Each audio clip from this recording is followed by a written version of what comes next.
जय हिंद दोस्तों। अभी हम लोग बात करेंगे कि सीआईएसएफ एएसआई स्टोनो की जो वैकेंसी आई है उसके रिटन एग्जाम की कैसे तैयारी की जाए ताकि ज़्यादा से ज़्यादा मार्क्स आ जाए। क्योंकि इसमें मार्क्स लाना बहुत ज़्यादा इंपॉर्टेंट है, क्योंकि मेरिट इसी से बनने वाली है।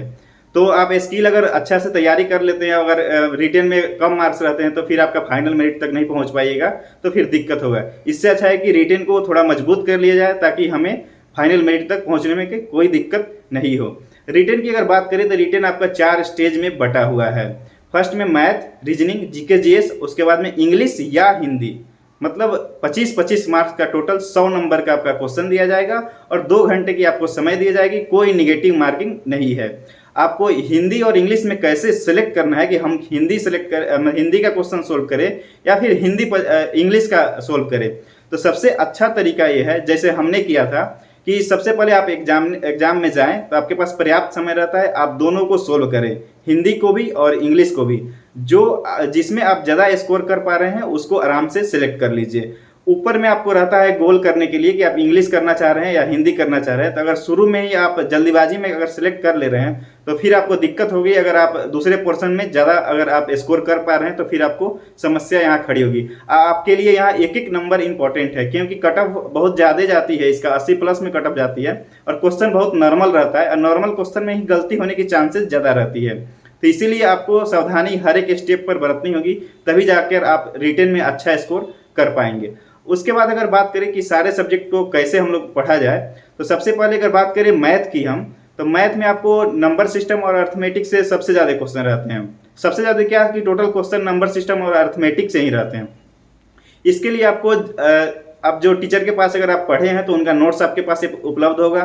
तो उसमें अर्थमेटिक और जो नंबर सिस्टम है, बोडमास, भिन्न वगैरह, और अर्थमेटिक में time and distance, work, average, profit loss, ये सब चीज़ें बहुत अच्छी तरीके से, और नॉर्मल क्वेश्चन, ज़्यादा हार्ड क्वेश्चन नहीं सोल्व करना है।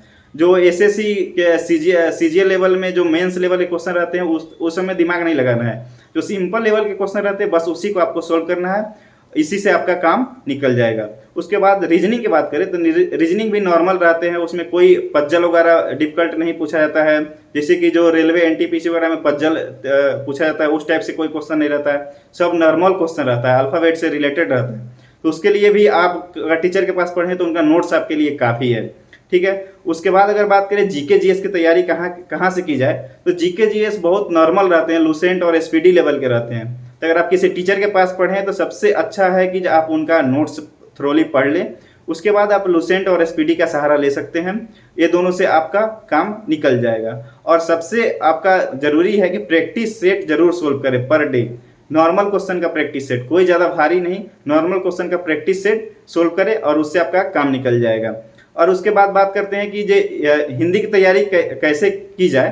तो हिंदी में सबसे अच्छा आपको बता दें कि जब हमने बहुत सारे पेपर को देखा है तो हिंदी में मोस्टली जो रहते हैं वो प्रीवियस ईयर का ही क्वेश्चन रिपीटेशन किया जाता है। एग्जामिनर जो होते हैं वो क्वेश्चन बनाने के मूड में नहीं रहते हैं, हिंदी का ज़्यादा क्वेश्चन नहीं मिल पाता है, इसीलिए प्रीवियस क्वेश्चन ही उठा के डालते हैं। उसके लिए आप एएसआई का जो प्रीवियस पेपर आता है हिंदी का, उसको जरूर से जरूर खरीद लें और उसका कम से कम पूरे थ्रोली से रिवीजन करें। स्पार्क का आता है उसको थ्रोली से रिवीजन कर लें, ताकि उससे 60-70% एरिया आपका ऐसे कवर हो जाएगी आराम से। उसके बाद कोई भी नॉर्मल व्याकरण का अगर बुक मिलता है तो उसको अच्छा से कर ले। व्याकरण ही पूछा जाता है, कोई ज़्यादा इधर उधर से क्वेश्चन उसमें नहीं पूछी जाती है। उसके बाद अगर बात करें कि इंग्लिश की तैयारी कैसे की जाए, तो इंग्लिश भी नॉर्मल रहता है, उसमें क्लोज टेस्ट पैसेज वगैरह नहीं रहता है। सिंपल आपको साइनोनिम, एंटोनिम और वर्ड जो गलती रहता है, स्पेलिंग जो करेक्ट करने रहता है, वो सब पूछा जाता है।